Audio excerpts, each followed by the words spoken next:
Ako si Carlo. Gumagamit ako ng bato. At ako, adik ako. Adik sa'yo. Alam mo, palagi kong ginugoogle Maps yung bahay niyo. Number 31B, Palyocan West, Batangas City. At palagi sa aking biyahe pa uwi, hindi maaaring hindi ako pipilit na dumungaw sa bintana ng jeep para masilip ang loob ng compound niyo. Tinatanaw ko ang bintana ng iyong kwarto. Pinapangarap kong kailan mo kaya ako imbitahan pumasok sa loob ng bahay niyo. Kailan mo kaya ako iimbitahan maging bahagi ng buhay mo? Kailan mo kaya ako ipapakilala sa nanay at tatay mo? Ito po si Carlo. Adik sa akin to. Pag di pa ito tumigil, papakasalan ko to. Ako yung bodyguard na hindi bayad. Yung Anghel de la Guardiang hindi nakakalipad. Ako ang pinakamasidhimong fan. Mala House Speaker Pantaleon Alvarez kay Duterte. Kahit mali na, susundan. Ako ang anino mo sa school, sa gym, sa public library, sa church, sa mall, ultimo, sa pag-grocery. Sarap siguro ikwento sa mga magiging apo natin to, no? Kung paano nagsimula tayo sa pagsasalisihan sa mga pasilyo ng surf, breeze at tide. Hanggang nauwi tayo sa You May Now Kiss the Bride. Pero sa tuwing mapapalapit ang pag-orbit ko sa'yo ng kahit ilang metro, may malakas kang gravity na humihila ng milyong-milyong asteroids at bumabagsak sila sa utak ko. Winawasak ang aking pagiging kalmado. Napapraning ako. Paano pag ganito? Para pag sinabi mo to? Para pag tinanong mo kung ako nga yung naglalagay ng Graham ball sa bag mo? Ganun lang talaga kasi sinasamba kita kaya kailangan may alay. Para pag tinawagan mo yung cellphone number na palagi nagte-text sa'yo ng kung ano-ano. Halimbawa, I think I shall never see a line as lovely as the line where the sky meets the sea. Until I saw your kilay. Para pag tinawagan mo yung cellphone number na palagi nagte-text sa'yo ng kung ano-ano at nag-ring yung cellphone ko sa harap mo. Paano kapag yung nabisto na punong-puno ng mga saved images mula sa Facebook profile mo ang memory card ko? Paano pag ganito? Para pag sinabi mo ito? Para pag... Pasensya, hindi ko naman motibo matakot ka sa mga text, sulat, saraha, at watataps na natatanggap mo mula sa akin. Hindi naman para maging sakit ako ng ulo mo o maging sanhi ng di pagtulog mo. Kaya ko lang naman ginagawa lahat ng to para maramdaman mong palagi may nagbibigay halaga sa'yo. Na sa malupit na mundong ito ay may isang ako, isang anino na bumabagtas sa bawat landas na nilalakaran mo at hindi ka papayagan masaktan. Kahit ikaw, sinasaktan mo ko. Oo, sinasaktan mo ko sa mga pagwawalang kibo, sa mga pagsasawalang bahala. Hindi porke sanay ka na hindi sa akin mag-reply, ay sanay na rin ako na hindi maghintay. At akala mo, hindi ko nakikita yung mga love letter kong pinaghihirapan, dinidiretso mo lang sa basurahan. Sayang naman yung lettering.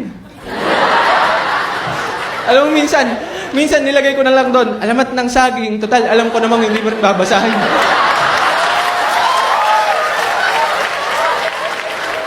At akala mo, hindi ko natanaw, yung pinag-ipunan kong isang Tupperware ng Graham balls, ibinigay mo lang sa badyaw.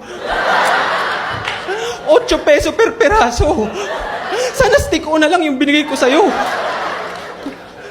Tinatawanan ko na nga lang madalas, pero nasasaktan ako. February 4, Sabado, sinundan kita sa loob ng Cinema 2, Guardians of the Galaxy. Napaibig na rin akong bumili para, alam mo yun, masabi ko naman sa akin sarili na kahit minsan nakasama na kitang manood ng sine. Kahit di tayo magkatabi, pumwesto ko sa silila eksakto sa likuran mo. At nang naamoy ko ang malapi awards box sa patalastas ng downy na halimuyak ng mga bulaklak na bumabalot sa iyo, may kung anong baliw na ideya. Yung anit ko ay bumuka at parang cartoons may lumabas na bumbilya. Ting! Bakit ba hindi ko na lang sabihin sa'yo? Simulan na natin ang forever na to. Magkaalaman na. Alam ko hindi ganito yung tipo mo sa lalaki na pagmumukha, pero pag siningkit mo ang iyong mga mata at pumihit ka ng konti pakaliwa, hindi ba? Hindi ba medyo Daniel Padilla? Pero bago pa ako nakapagsalita, may tumabi na sa'yo.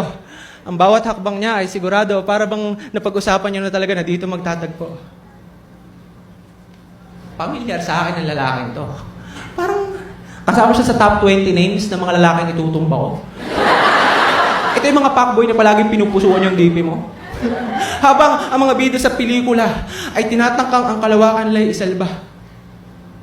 Ay tinatangka kong magkaroon ng tapang habang ang aking kalawakan ay sinasakop ng iba. Hindi ba ito sakop ng anti-piracy law? Kapag ninakaw sa sinehan yung babaeng mahal mo? Hindi ko na natapos yung pelikula. Hindi ko na natapos yung pelikula na malayan ko na lang din nila ako ng aking mga paa sa isang lugar na palagi ko nakikita pero hindi pa nakakapunta. Number 31B, Palyocan West, Batangas City. Nag-over the back ako sa compound nyo at ang lakas ng loob ko. Kung meron man sa akin sisita ay matigas yung alibay ko. Pokemon Go.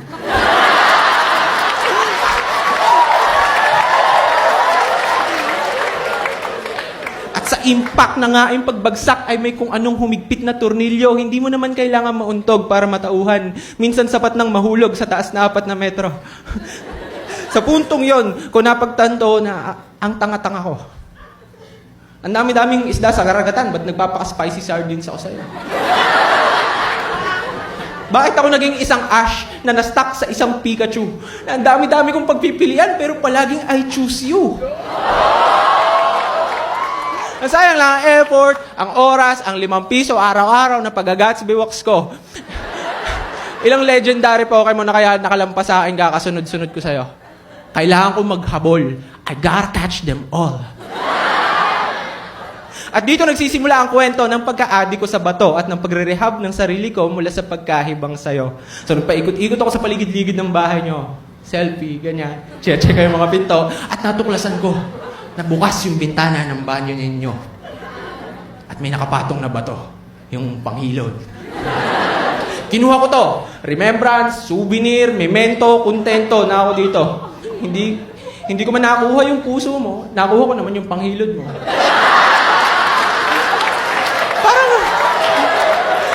Parang same thing lang din naman kasi parehas lang silang bato.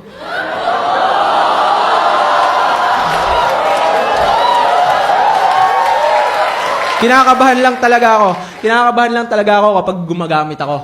Kasi bukod sa posibilidad na sa tatay mo pala to.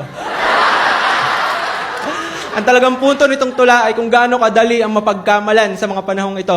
Ako si Carlo, gumagamit ako ng bato. Ang tanging hiling ko, pag isang araw lumabas sa balita na tagpuan ng duguan kong katawang nakabulagta, hindi ka manahimik, magkibit balikat o mag-iwas ng mata. Dahil kung masakit na nga ang magmahal ng isang tao na hindi ka gusto, baby, mas masakit ang mamatay sa isang bayang walang pakialam sa'yo.